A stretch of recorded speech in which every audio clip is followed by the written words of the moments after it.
welcome. You're watching Business Today Television. I'm Sakshi Batra, and this is a special edition of Market Today where our focus is on the earnings front. And the company on our radar is Dabur India, which has come out with its earnings just a while back. In fact, the company's consolidated net profit has come in at 507 odd crore rupees for Q2, registering a growth of 3.3% on a year-on-year basis. On a quarterly basis, the profits have jumped 11%. Revenues have come in at to 7.2% higher at 2,986 crores. When we, in fact, 3,203 crores, which is versus 2,986 crores of the previous year's earnings as well. What we've also seen is, as far as EBITDA numbers are concerned, 661 crore rupees, a figure is what the company has posted with a growth of 10% odd. The margins have grown to 20.6% as compared to 20.1% in the year ago period. Now, to discuss more insights about the earnings and the outlook going forward, joining in with me on the show is the top management of the company. Mr. Ankush Jain joins in. He's the CFO of Dabur India. Welcome, sir, and thank you so much for taking the time out for this discussion. First up, let me quickly kickstart by asking you, how happy are you with the performance in Q2? What are the key contributing factors that have led to this uptick in both revenue and top line and bottom line? Yeah. So Sakshi, in fact, we are quite optimistic and happy because the environment which we are operating in is slightly challenging at this point of Sure. time. Given that backdrop, our consolidated revenue increased by 7.3%, and operating margin, in fact, increased much higher than than the revenue by 10% or so. And PAT, however, got impacted for two reasons. One is the brand amortization, which we and the acquisition interest cost, which we had to factor in because we recently acquired, one of the brands, Badshah. And, not only that, the top line, even the international business has come on a rebound journey, which has increased by 10% plus international business. And out of that, MENA business grew by 18%. Hobby or Turkey business grew by in local currency by 75%. And Egypt business grew by 35%. Though at a consolidated level, we had almost 3% adverse impact on consolidation because of translation. Not only the business grew by 7.3%, but it was marked by almost 90% increase in market shares across our product portfolio combination. If I start from hair oils, very high competitive intensity, our market shares increased by 143. Even in 143 bips, even in Chyawanprash, honey, very competitive. We strengthened our market share, market leadership position. Likewise, in home and personal care, whether mosquito repellents or Odonil brand, we gained our market shares by almost 400 to 500 bips. And even in nectars, while you would have seen a decline in value, in 100% juices, our market shares gained by 1,000 bips. So I think overall it was backed by great execution, our strategy on the ground, both in terms of brand building as well as reaching more and more consumers is working pretty fine, and we are stepping it. Sure. Fair enough, Mr. Jain. Thank you for setting that context out there for all our viewers to really understand the key details and the insights from these quarterly earnings. Could you also share details on the volume growth, both in the rural and the urban areas that you've clocked in for this quarter? Yeah. While total volume growth, what you would see is 3%, but if I were to dissect it, healthcare and HPC, which is 80% of the business, it actually grew by 5% or thereabouts, correct? And however, in the beverages business, which got impacted because of unseasonal rains, Yeah. and also shifting of Diwali, because normally, you do preloading of Diwali gift packs and high real juices and all, it declined by 10% or so. But excluding that, the volume increased by 5%, while total volume in India increased by 3% in the overall India business. Yeah. Sure. So since you're talking about, Diwali and the festive demand being now shifted to the latter half of this year as well, what is the anticipation on volume growth right there? And what is the demand on ground that you're already witnessing at the beginning of the peak festive season? Yeah, in fact, we see a gradual improvement. While there was some subdued atmosphere in Q2 because of uneven rains, but as we move into Q3, there are better, prospects. There are green shoots available both in rural as well as urban. While urban has been continuing to grow at a much faster rate, but even rural has started picking up. Though the recovery is slower than what we expected, but at least it's on a positive territory. Last three quarters, Jan to March, it was flat growth in rural. In April to June, it was 4%, and now it is 6.2 or thereabouts. So there's a gradual increase, and I feel, and I personally feel that in H2 the things should be better, at least from a rural perspective and demand generation perspective as well, because one, the inflation is moderating, and therefore it is putting more disposable incomes in the hands of rural consumers. Second, government has recently increased MSP for the Kharif crop, and third, with the government coming with the elections coming in most of the states and general elections next year, I'm sure a lot of subsidies and SOPs will come. Plus, the lag impact of the heightened capital expenditure outlay, which will generate a lot of jobs in the rural hinterland, especially, will have better prospects from a demand perspective. So I think things should improve from here on. Yeah. Okay. So, raw material prices, commodity prices, have they been ebbing? Have you seen the impact on that on the margins front in Q2? Going forward, do you see it further aiding to your margins? Yeah, I think if you see in quarter two, the margins, gross margins improved by 300 bips at a consolidated level. We expect gross margins to improve even in Q3 and Q4 because the basis of gross margins had dipped down. One, but also the raw material prices and certain packing material prices are actually abating. But the diversification of inflation has in fact changed. It's more into foods now. Foods is still 10 to 11%, while healthcare and HPC, which is 80% of our portfolio, is seeing a deflation. So on a blended basis, we still see deflation to continue at least for H2. And that upside, we are very clear that we would redeploy a significant part of it back into media generation, into demand generation, building capabilities, whether digital or so, and still, pass a significant a part of it back to the shareholders. Okay. So, in terms of the product portfolio, any new forays that you would be looking at right now? Of course, you detailed for us the best performing products for you, where you're constantly increasing your market share as well. Any other forays, any other product categories that you're looking to add, products that you're looking to add, sir?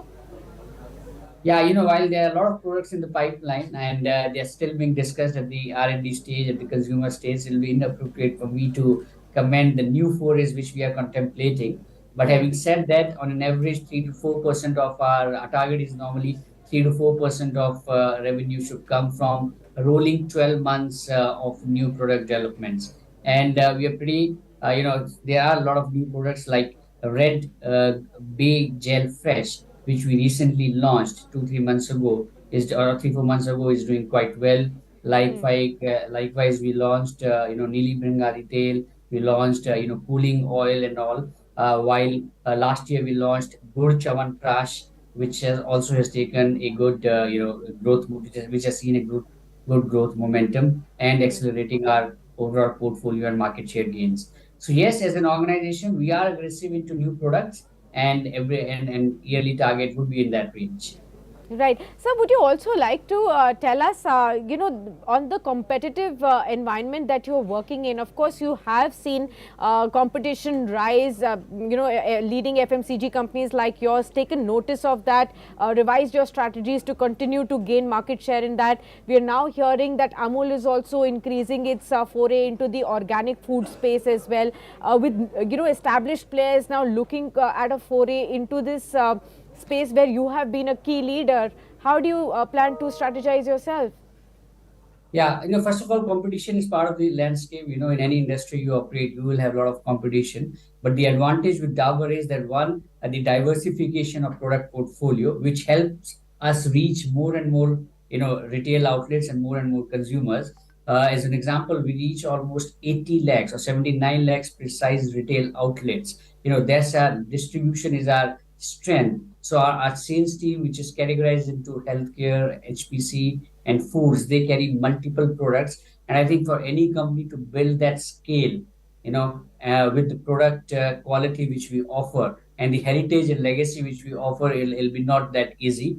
Plus, when we go to a retail outlet or to a consumer, we have a lot of bargaining power because we have ample products to offer. So it won't be easy.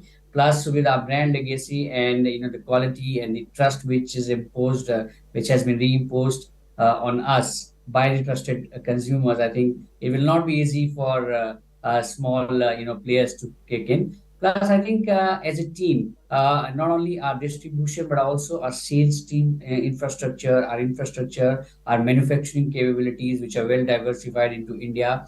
On the sales team that I spoke about, our R&D, we have almost 200 scientists working with us. That's very difficult for any new company to replicate. While that also gives us some ideas how to improve, and then we keep on improving and we increase our penetration, distribution, etc. as we go on. Plus, we are also investing a lot into digital, to get a more and more information about the digital consumers, about our customers, consumers, distributors, the entire value chain, which I feel we have a very strong competitive edge. And for anyone to replicate it will be extremely challenging and difficult. So, route. Absolutely. So I'll put two questions to you, sir. Since you talked about the digital focus which you are constantly enhancing, looking at the changing consumer patterns as well, how more and more e-commerce buying is picking up. Tell us if the portion of your revenue contribution from such e-commerce places is increasing rather than offline, if you have been able to do that study of late. And secondly, with the competition aspect that I earlier spoke to you about, how are you looking at the pricing strategy? Okay, the first part on the e-com play or the digital. 4 5 years ago, let's say before COVID, our e-com contribution was hardly 2 to 3% of our overall turnover of the India turnover. But as we speak, it is 9 to 10% of the turnover, which means a mammoth increase in the contribution to our e-com players, to our e-com business, which has been driven by platforms also. And we are also now starting investing behind our own direct-to-consumer platform. While that's still in initial stages, and immediate success will take a couple of months. And to set up even the supply chain barometers. So I think with urban growing and more urban consumers looking at more premium play and differentiated products, our strategy is very clear to have new products first, make inroads into e-com. And when they gain traction, then gradually take them to modern trade and eventually to general trade. So that is our strategy going forward. Now, coming to your second point on the margins or the pricing, while in last 2 years we have taken a bit of price increases because there was unabated inflation of 20% in 2 years. Something which we had not witnessed. At least I have not witnessed in my lifetime. So we had to take price increases. But as prices cool off, we are remapping our value equation and offering commensurate, value or consumer promotions to our consumers so that they get it more competitive. And we benchmark our products with competition, product by product. And wherever we are the industry leaders, let's say in healthcare or in health supplements, we set up the pricing table for competition to follow. And in certain categories where we index our prices anyway to the consumer, to the competition. So there is a well placed, grounded strategy, product portfolio wise, to offer value to our consumers. Okay, great, sir. I've actually asked you a lot, but I still have one more question on your acquisition of the Badshah products as well. You did talk about the, the volume growth sans Badshah and the volume growth with Badshah as well. But tell us, what is the peak revenue potential incrementally that you would look to add because of this acquisition, and by when will it start flowing into? books? Yeah. So first of all, Badshah we acquired in January, and as we speak, it is doing as per our initial, estimates and all in terms of revenue. The margins got a bit impacted because of inflation in foods, and I think there's a lot of potential because if you marry or couple it with our distribution network, Badshah is only available primarily 85 to 90% in Western market, which is Maharashtra and Gujarat. And when you synergize it with our distribution, which is pan India, I think the potential is huge. It's a 50,000 crore market, while we still sell only around 300 odd crores in Badshah. And 50% of the market of that 50,000 crores is unbranded, and 50% is branded at MRP value.